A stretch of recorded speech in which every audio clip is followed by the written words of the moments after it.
got a few items up here for consideration today. Let's go ahead and take a look at them. First one we're going to take a look at, this is a Reeve Professional Soldier with the Insingo blade. Take a look at the box right here. This one has been customized with scales. Typically these are a skeletonized knife with no scales on them, just a single piece of steel.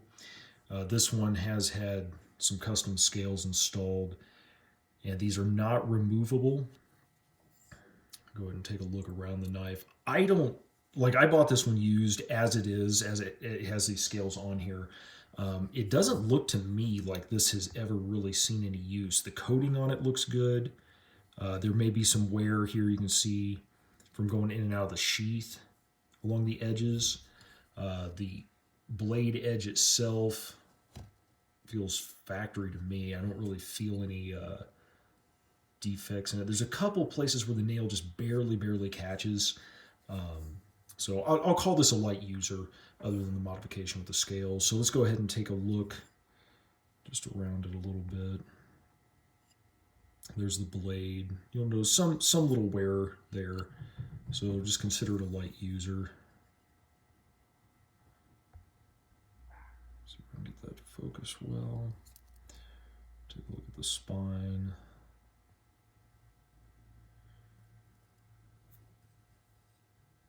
And we'll take a look at these handles. They're pretty good, but they're not perfect. You can see, so there's like a black liner, and then these, it looks like a G10 maybe material, maybe not G10, maybe a micarta of some kind. Yeah, I'd say maybe a micarta. I really don't know though. And you can see there's like some adhesive residue around the edges. And they don't line up entirely perfectly. You can see the right in here, like there's a little bit of a gap or whatever. They're affixed very securely to the blade tang, but yeah, they're just, you know, they're not perfectly fitted. So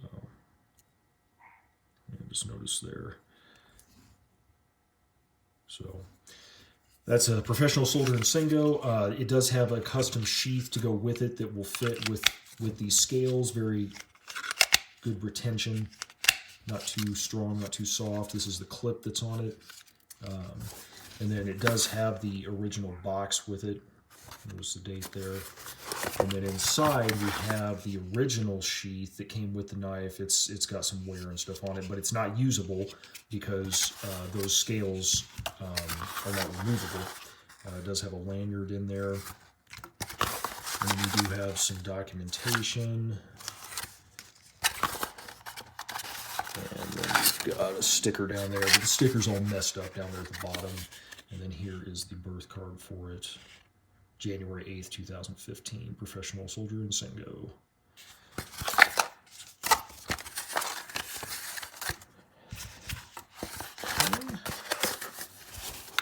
Next up, we have another couple of Reeve knives. These are regular NICA limited editions, regular Sebenzas. I have a large and a small. We'll go ahead and take a look at the large first. Now, you may have noticed the finish difference between these two. Somebody did take like a Scotch-Brite pad to this presentation, the show side scale. It was like that when I got it. I have sent this back to Reeve for spa treatment, and they did treat it mechanically, but they told me they would not mess with it as far as refinishing the scales. And so it's been there. They've told me that, but they did. It did have a little bit of side-to-side play, and they did work on that. So mechanically, they did work on it. Aesthetically, for refinishing the scales, they would not. This has been a user. I have never carried it or used it, but we'll go ahead and take a look around it. Both of these knives will come as you see them. No box, no documentation. I just got pocket filler tabs here. So that is how they are going to come. Okay. And before I forget about it, let's go ahead and take a look at the lockup. So there's your lockup on that one. And these regulars do have, let's see if we can hear this. Kind of hear a little bit. Regulars have kind of a gummy lock stick to them. All the regulars I have had do that. Okay. And we'll go ahead and take a look at blade centering while I'm thinking about it. Looks to be spot on. Good deployment, good action. There might be just a little bit of flexing. There's not really blade play. There's a little bit of flex when you move it. You can kind of feel, and you can feel that on a lot of Sebenzas. People say they don't have any blade play. That's not really been my experience. So do expect, the like Scotch-Brighted thing on this side. Do expect some wear along the scales just from use. So you can see lots of snail trails and stuff on there. Take a look at lockup and the centering. So they did resharpen this while it was back at the factory. So the edge on it's good. There is one little place I thought. There's a little place like right there. I bet you're not going to be able to see this. There's somewhere that the nail just barely like snagged, just barely. Like you can't see it, can't feel it like that. But if your nail just catch on, that's the only thing on the edge that I would point out. Otherwise, it's very nice and sharp. Now, do notice on the blade, this is a BG42 blade. You're going to notice some dark spots on it. Right there, there's like a blackish area right here near the plunge grind. A few dark spots.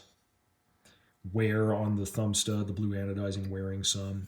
And then over on this side, we have, this is a large black spot, which I have tended to notice on some BG42 blades, as well as some S30Vs from Chris Reeve. I've noticed some of these black spots. And that one, my fingernail is catching on that black there a little bit. There's a little place on the spine of the blade. Little tiny ding up in there. Okay. So just expect this as a user, there's some black stuff there along the plunge grind there. So just expect that, this is not a pristine new in-box knife. There's a black speck up here near the tanto tip. If I can get it to focus there. There we go. So right up in here. So that's the large. This is a large regular Sebenza limited edition. And then the small version, I also bought this one used. This one is in much better shape. I imagine that it was a light user or something for somebody, but there's just not, you're not going to see near the wear. You see a little bit of wear here on the lock bar. I think where the pocket clip, a pocket clip probably was. This has not been Scotch-Brite or anything. I've never sent this to the factory or anything. It has the ridges along the spine just like the large did. There's some wear you can see kind of in the blue anodizing on that barrel spacer. Also, you're going to see some anodizing wear on the thumb stud there. Go ahead and take a look at the blade centering while we got it here. Looks like this guy favors the non-lock side just a little bit. Yeah, I would say it does. Just a little bit. And here we'll take a look at it. It's not rubbing the scale or anything though. Here's the lockup on it.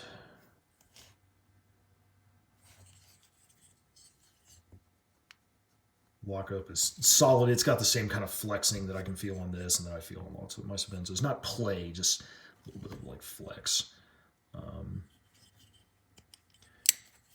Good lockup though. And let's go ahead and take a look at the blade. You notice some, just like on the bigger one, there's some black speckling right here on the flat. Maybe there by the thumb stud a little bit. On the reverse side, we have a little bit of speckling here near the plunge grind and a little,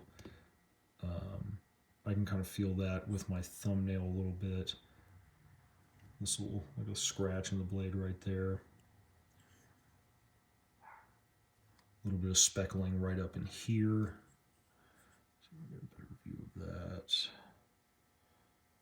Right there. And my fingernail catches that a little bit. And let's take a look I don't feel anything on the edge of this one, like as far as like dings or chips or anything like that. So both of these are nice. They're kind of sought after, not really necessarily easy to find versions of these regular Sebenzas. So we've got those. Next item we have up here is another item that's been customized. I just bought this a couple of weeks ago. This is a Hinderer 3.5-inch XM-18 with a Bowie blade. Now you'll see this thing, I don't know what all was done to this. This is exactly how I got the knife. I had plans to do some customizing to this knife, but plans have changed and I've decided to put it back up for sale. I'm just looking to get out of it what I got in it. So we'll go ahead and take a look at the knife. You can see there are no markings on the blade. The primary bevel here, I really don't know. It maybe looks like an acid wash or something was done on the primary bevels. Let's just take a look at that. And then the flats up here, there's like some grind marks or something on there. It's shiny. And then the spine has that same kind of acid wash or something that the primary bevels do. Same type of finish on there. And there are some marks on this. This is a user. The edge on it is pretty good, but not perfect.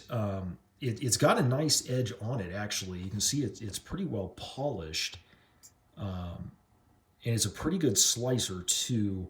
I have carried this and used it since I got it. There are a couple of spots down here. I think you can actually see them there.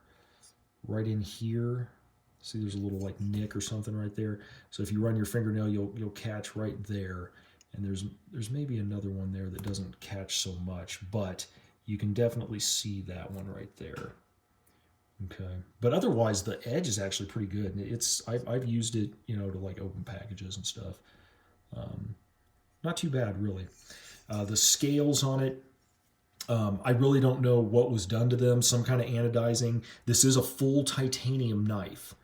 Okay, so it doesn't have like G10 with a liner. This is full TI handle, full titanium handle. Go ahead and take a look at the lockup on it. And on the plus side, this knife has extremely good lockup and detent. Now, another thing that's been done to it, though, there was a flipper tab on positive on it at some point, so it's had a flipper tab delete that was not executed all that well. You can kind of see where it used to be right in there. Take a look at that. But here's the lockup on it. To focus. And we'll take a look at centering as well. Blade centering looks to be pretty much spot on. This does have a fantastic action with the thumb studs. It just flies right open. It's very solid lockup. No vertical or horizontal play, side-to-side play, anything like that. It's a really solid knife. So yes, it has been modified. There's been some stuff done to it, but it's an extremely solid, great user. It's just one that I'm going to have to let go just because I bought some other stuff and I got to let some stuff go. So really solid user. If you're looking for an all titanium Hinderer at a deal, this will be a good deal for you. I don't think there's anything really else to point out on this one. Yeah. Just go ahead and take a look around it a little bit so you know exactly what you're getting here.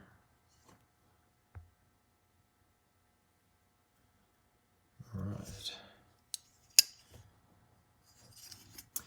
And then here, the last item we're going to take a look at.